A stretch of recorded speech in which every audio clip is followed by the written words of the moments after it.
SILA est l'un des événements les plus prestigieux qui rassemble tous les acteurs et les passionnés du livre et de la lecture.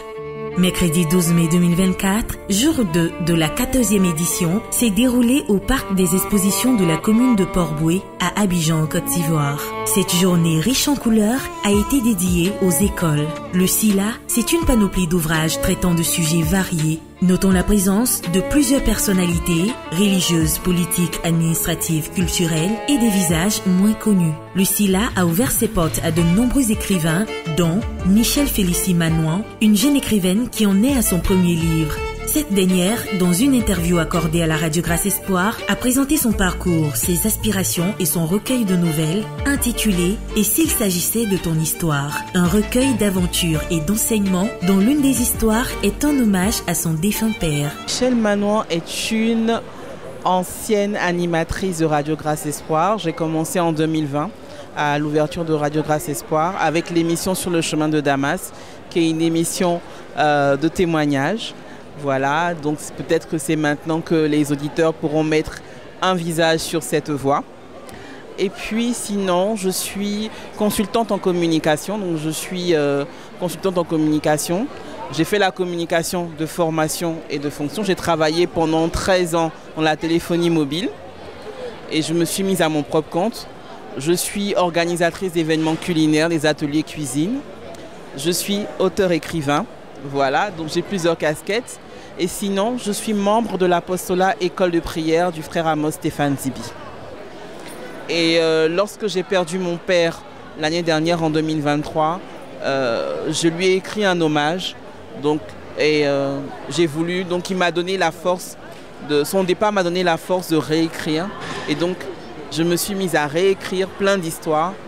Et j'ai rajouté une biographie, donc un témoignage.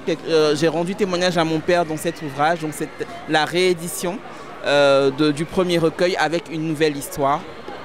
Et j'ai pas mal d'autres histoires qui vont venir après, donc dans quelques mois, par la grâce de Dieu, après cette réédition-là.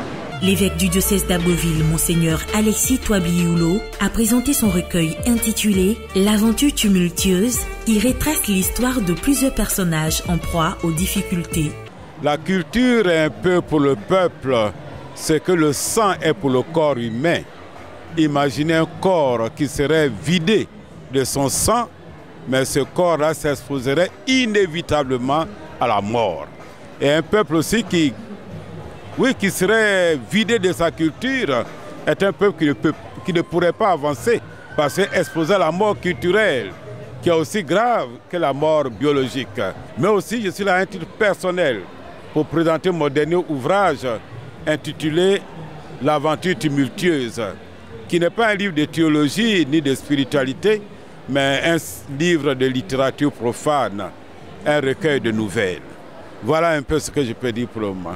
Ce salon n'était pas seulement composé de stands d'exposition de livres, mais c'est aussi la vente de friandises ivoiriennes, de poupées africaines, dans un décor culturel composé de sons du tam-tam parleur. Restaurant à quoi bas?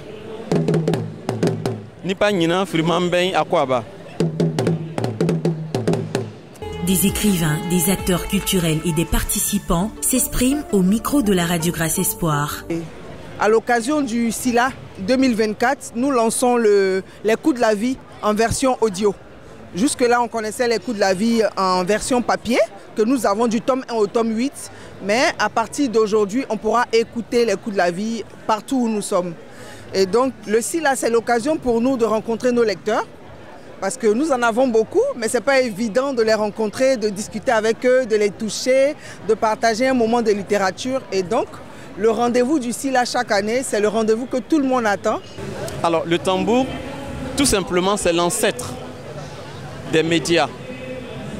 Donc, tout ce qui concerne la communication dans nos sociétés traditionnelles.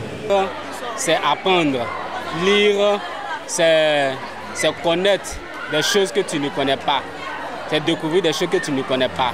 Donc, il est important de lire, quel que soit, quel que soit le coût du livre, il est important d'acheter les livres.